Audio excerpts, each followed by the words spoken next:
तो guys, good evening to all of you. फिर से आज हम एक टॉपिक पे डिस्कस करेंगे। वो है इंडिया के पोर्ट्स की क्या कंडीशन है। और अभी एक विझिंजम ये पोर्ट केरल में बनाया गया है। इससे पहले क्या प्रॉब्लम्स थी, इसके बाद क्या सुधार होगा और क्या चैलेंजेस हैं। तो सबसे पहले ये डिस्कस करेंगे कि इंडिया के जो पोर्ट्स हैं, छोटे छोटे पोर्ट्स थे और जो बहुत बड़े शिप हैं, वो इंडिया के पोर्ट्स के पास हैंडलिंग कैपेसिटी ही नहीं थी। तो वो क्या करती थी कि शिपमेंट, जो ट्रांसशिपमेंट, पहले कोलंबो पोर्ट पे जो बड़े शिप हैं वो सामान उतारते थे। फिर इंडिया की छोटी छोटी शिप जाती थी, वहाँ से सामान ले करके इंडिया में ले आती थी। तो जैसे कि होता है, हमारा गली है, घर है, छोटा रोड है, तो ट्रक तो बुला सकते नहीं हैं, तो स्कूटी से सामान ढोते हैं चौराहा से।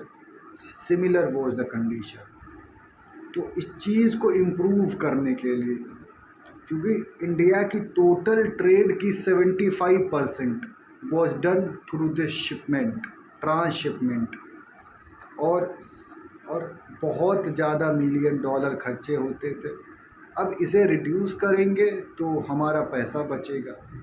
तो जो विंझिंजम पोर्ट है, केरल में बनाया गया है और पीपीपी इसका मॉडल है। यहाँ पब्लिक प्राइवेट ये पार्टनरशिप, केरला गवर्नमेंट यहाँ मेन आती है, Adani port, central government through viable gap funding की। यहाँ फ़ायदा तो है कि बट ये प्राइवेट गवर्नमेंट इन्वेस्ट करना नहीं चाहती है, तो इसीलिए सरकार फंड करती है। तो ये स्टेट गवर्नमेंट है, अडानी ये पोर्ट ने इन्वेस्ट किया, और सेंट्रल गवर्नमेंट ये विंझिंजम ये पोर्ट को बनाया गया। तो अब ये देखते हैं कि क्या क्या फ़ायदे होंगे। तो पहली बात तो जो खर्चा हो रहा था, और मेन मुद्दा जो भी लॉजिस्टिक कॉस्ट था। हम यहाँ से शिप भेज रहे थे, फिर उठा के सामान वापस इंडिया ला रहे थे, इसका जो खर्चा था, लॉजिस्टिक कॉस्ट, ये पूरा बच जाएगा। दूसरी बात, हैंडलिंग कैपेसिटी इंक्रीज़ हो जाएगी, सेफ फ्यूल बचेगा। और इसकी 18-20 मीटर की डेप्थ है, तो यहाँ बहुत बहुत बड़े बड़े शिप को हैंडल किया जा सकता है।